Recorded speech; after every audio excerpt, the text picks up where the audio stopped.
वो शख्स जो जिंदा है, हजारों सालों से यहाँ वहाँ भटक रहा है, न जाने कितनी ही सदियों से। आखिर वो किसकी तलाश में है? वो कभी दिन में छलावे की तरह तो कभी अंधेरी रात में चुपचाप आता है। कुछ लोगों के लिए उसका आना सिर्फ कहानी किस्सों के जैसा है, लेकिन कई लोगों का ये विश्वास है कि उन्होंने उसे देखा है अपनी आँखों से, अपने सामने, किसी दिव्य शरीर वाला, कौड़ से परेशान होता हुआ, अपने जख्म को आराम देने के लिए तेल मांगता हुआ। वो महाभारत काल में भी था और वो आज भी है। जी हाँ, हम बात कर रहे हैं महाभारत कालीन गुरु द्रोणाचार्य के पुत्र अश्वत्थामा की। जिन लोगों ने उसे देखा है वो कहते हैं कि अश्वत्थामा आज भी जिंदा है। हमारा इतिहास बेहद पुराना है, लेकिन फिर भी महाभारत को इतिहास में कोई जगह नहीं मिली।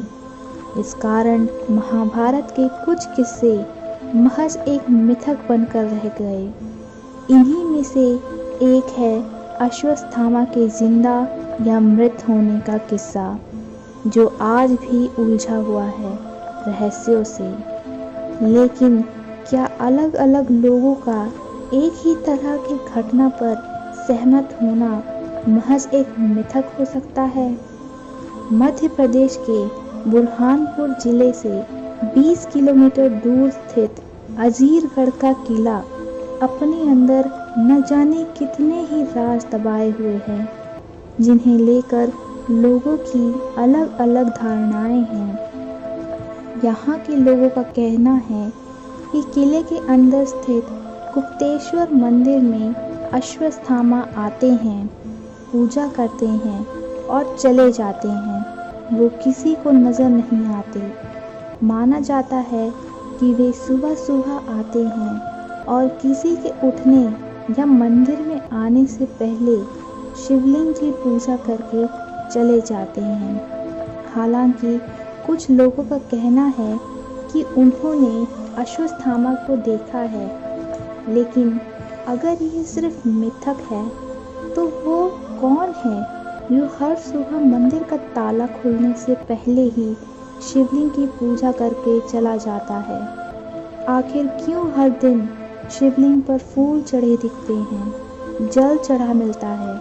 सूरज ढलने के बाद अजीरगढ़ के इस किले में किसी को रुकने नहीं दिया जाता। सब जगह ताले लगा दिए जाते हैं, पूरे किले को बंद कर दिया जाता है। तो वो आखिर कहाँ है, कौन है, वह कैसे आता है?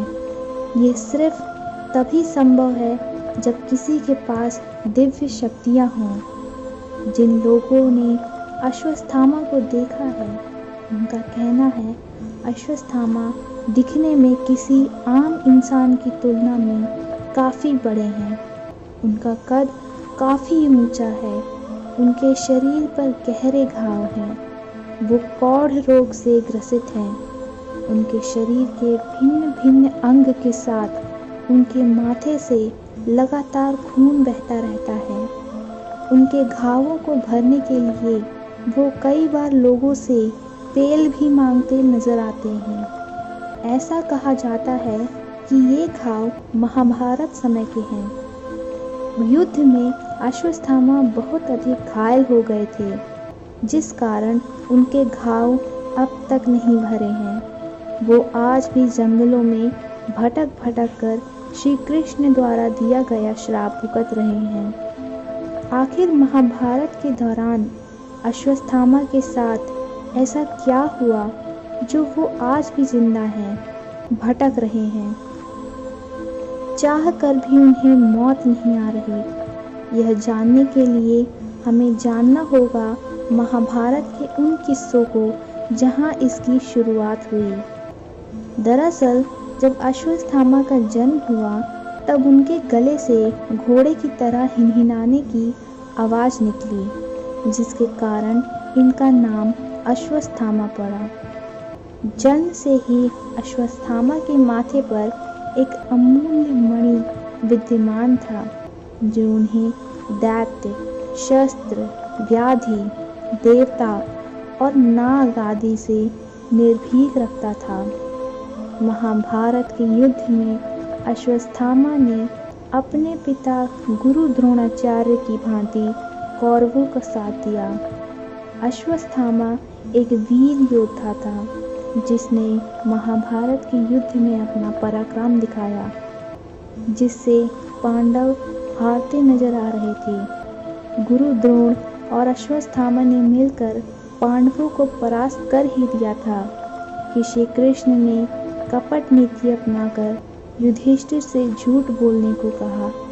सारे युद्ध में ये बात फैला दी गई कि अश्वत्थामा मारा गया, जबकि जो मारा गया था वो अश्वत्थामा हाथी था। युधिष्ठिर से सत्यता की पुष्टि करने के लिए जब पूछा गया तो उन्होंने कहा, अश्वत्थामा मारा गया परंतु हाथी। लेकिन श्री कृष्ण के शंखनाद करने के कारण हाथी शब्द को गुरु द्रोण नहीं सुन पाए और पुत्र शोक में उन्होंने अपने शस्त्र त्याग दिए। इस अवसर का फायदा उठाकर धृष्टद्युम्न ने उनका सिर काट दिया। जब अश्वत्थामा को इस कपट नीति का पता चला तो वो गुस्से में आग बबूला हो गया और उसने युद्ध में कपट नीति अपनाने की ठान ली। उसने रात के अंधेरे में मौका पाते ही द्रौपदी के 5 पुत्रों को सोते हुए वध कर दिया। इससे जब अर्जुन क्रोध में आकर अश्वत्थामा का पीछा करने लगा तो एकाएक अश्वत्थामा ने अर्जुन पर ब्रह्मास्त्र छोड़ दिया। अश्वत्थामा ब्रह्मास्त्र छोड़ना तो जानता था, लेकिन लौटाना नहीं। इसलिए इसे रोकने के लिए अश्वत्थामा ने ब्रह्मास्त्र को अभिमन्यु की पत्नी उत्तरा के गर्भ की ओर मोड़ दिया। अबोध बालकों और स्त्री की हत्या अधर्म है, ये कहकर श्री कृष्ण ने क्रोधित होते हुए अश्वत्थामा के माथे पर लगा मणि निकाल लिया और कलयुग के अंत तक भटकने का श्राप दिया। मणि निकल जाने से अश्वत्थामा की सारी शक्तियाँ चली गईं और बस ऐसी ही मान्यता है कि तब से लेकर अब तक अश्वत्थामा के माथे से लगातार खून बह रहा है। उसके शरीर पर महाभारत कालीन घाव हैं जो अभी तक नहीं भरे हैं। न जाने कितने युग अश्वत्थामा ने ऐसे ही यहाँ वहाँ भटक कर गुजारे हैं और न जाने कितने ही युग और गुजारना अभी बाकी है।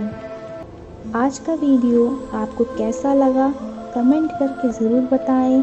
पसंद आया हो तो लाइक करें, अपने दोस्तों के साथ शेयर करें। फिर मिलेंगे किसी नए टॉपिक के साथ। मैं हूँ आपकी दोस्त अंकिता सोनी। नमस्कार।